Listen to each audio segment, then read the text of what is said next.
জানলে অবাক হবেন যে পৃথিবীর সবচেয়ে রহস্যময় যানের নাম সাবমেরিন। এর কারণ সাবমেরিন সচরাচর দেখা যায় না, আর যা দেখতে পাওয়া যায় না তা নিয়ে সবার মনে থাকে অসীম কৌতূহল। রহস্যময় মহাকাশ, চারিদিকের জীবনযাত্রা সম্পর্কে জানা গেলেও সাবমেরিন নাবিকদের সম্পর্কে আমাদের খুব একটা ধারণা নেই। তাই আজকে আমরা আপনাদেরকে নাবিকদের জীবনযাত্রা সম্পর্কে জানাবো। সাবমেরিনের তলদেশে অনেকগুলো ব্যালাস্ট ট্যাঙ্ক থাকে। এই ট্যাঙ্কগুলোতে পানি প্রবেশ করানোর মাধ্যমেই সাবমেরিন পানিতে ডোবানো হয়। আবার প্রয়োজন মতো ব্যালাস্ট ট্যাঙ্ক থেকে পানি বের করে দিলে সাবমেরিনটি উপরে ভেসে ওঠে। সাবমেরিনে থাকে অক্সিজেন জেনারেটর, যা সমুদ্রের পানিকে তড়িৎ বিশ্লেষণ ঘটিয়ে উৎপাদন করে অক্সিজেন। সেই অক্সিজেন আবার জমা থাকে অক্সিজেন ট্যাঙ্কে। ট্যাঙ্ক থেকে আবার প্রয়োজন মতো অক্সিজেন সরবরাহ করা হয়। সাবমেরিনের ভেতরে নাবিকদের শ্বাস প্রশ্বাসের ফলে যে কার্বন ডাই অক্সাইড উৎপন্ন হয়, সেটিও শোষণ করার জন্য থাকে আরেকটি ডিভাইস, যার নাম সোডালাইন ডিভাইস।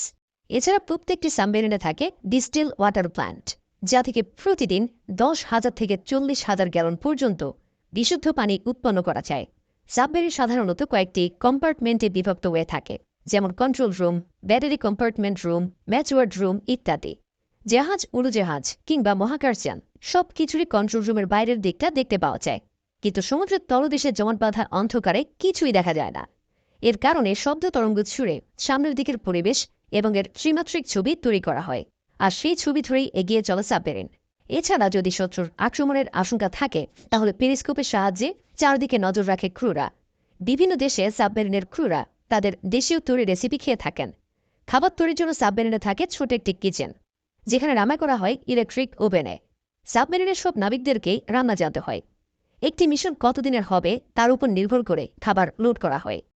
আমাদের জানা মতে সাধারণত একটি মিশন হয় 2 থেকে 3 মাসের। তারা শাকসবজির চেয়ে ক্যানবন্দি খাবারে বেশি মনোযোগ দেয়। ক্যানবন্দি খাবারের মধ্যে তেলে ডুবানো সবজি, মাছ, মাংস, সালাদ, পাস্তা, ডিম, কফি, বাটার, বাদাম, ড্রাই ফ্রুটস সবকিছুই থাকে। সাবমেরিনে সাধারণত কম তেল মশলা দিয়ে খাবার বানানো হয়। সাবমেরিনের নাবিকদের সবচেয়ে পছন্দের খাবার হল আইসক্রিম। এজন্য প্রতিটি সাবমেরিনে যথেষ্ট পরিমাণে আইসক্রিমও নেওয়া থাকে। সাবমেরিনে প্রতিদিন গোসল করা সম্ভব হয় না। পানির ভেতরে থাকলেও এখানে বিশুদ্ধ পানির খুব অভাব রয়েছে। তাই সাবমেরিনের নাবিকরা পানি অপচয় রোধ করতে সপ্তাহে গোসল করে একদিন। নাবিকরা ব্যবহার করেন বিশেষ ধরনের জামা প্যান্ট। 3 দিন পরার পর সেটি ফেলে দেন, তারপর আবার নতুন এক সেট পরেন। জামা কাপড় ধোয়ার ঝামেলা এড়াতেই এই ব্যবস্থা। সাবমেরিনে ব্রাশ করতে কিংবা চুল ধারে কাটতে কোনো সমস্যা হয় না।